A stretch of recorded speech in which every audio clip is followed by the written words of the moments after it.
For today's video mga kamaster, so yan, update tayo sa washover nating Montero. Ito mga kamaster is pambinta lang ito mga kamaster.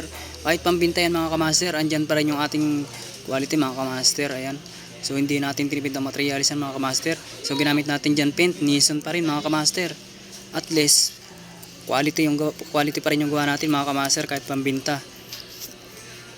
Oras na may magtanong mga kamaster kung saan ginawa, may i-recommend din shop natin mga kamaster. So ayan siya. Mirror finish yan mga kamaster, 2 bar ako ng hangin dyan. So ang ginawa kong kulay dyan, 2.5 coats mga kamaster, para yung metallic nya hindi tayo mga kamaster.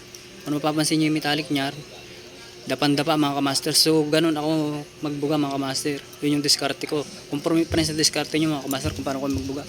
So yung kasama yung mags mga kamaster, ayan siya. Binugahan ko rin yung mags nya para guwapo. Para bumagay din yung kulay nya sa body mga kamaster. Yun yung kulay nya mga kamaster, yung mags.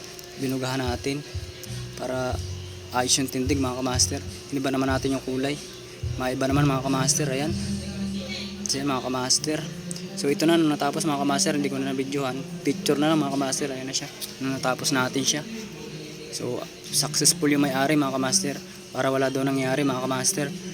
Ayan mga kamaster, abang-abang na sa mga i-upload nating iba. So maikli lang muna yung mga video natin mga kamaster, saka na tayo mag full video na mahaba mga kamaster pag may bago na tayong CP, kasi pangit ang cellphone natin mga gamit mga kamaster. So yan mga kamaster, yung wala sa page ko, pakipalo naman, dito mo na matatapos yung video ko mga kamaster. Let's go!